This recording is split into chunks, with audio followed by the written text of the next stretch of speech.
这里是面向 AI 编程的 Python 入门课。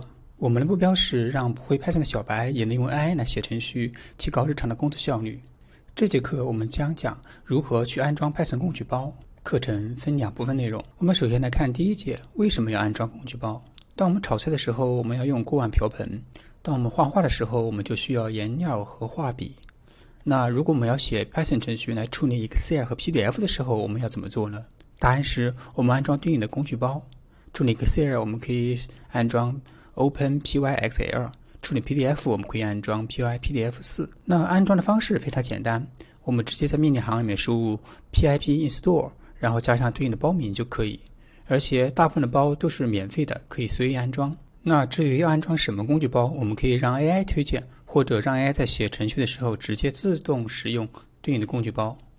首先我们准备一个简单的 Excel 表格，它只有一列数据，从1到10。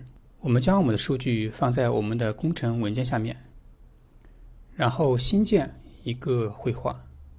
在我们的指令里面，我们输入这样一个指令，写一个 Python 程序来读取 data.xlsx， 将第一列的所有数求和。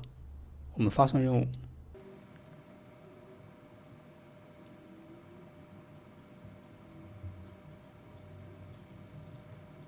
我们看到 AI 写了一个 Python 程序，我们先将它应用保存到我们的项目文件夹里面去，然后这里全部接受。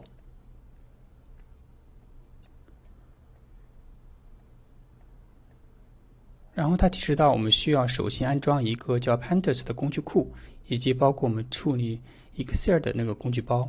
这里我们直接点运行，它就自动帮我们安装。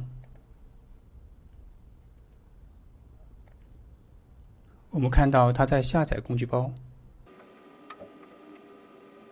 看到这里的时候，我们就知道工具包已经安装完成。安装完之后，我们就可以通过以下指令来运行。我们直接点运行。我们看到程序已经运行，第一列所有数据的和是54，但是这个答案是不对的，因为它没有计算第一行的数据。我们让它修改一下。我们表格是没有表头的，让它把第一行的数据也计算进去。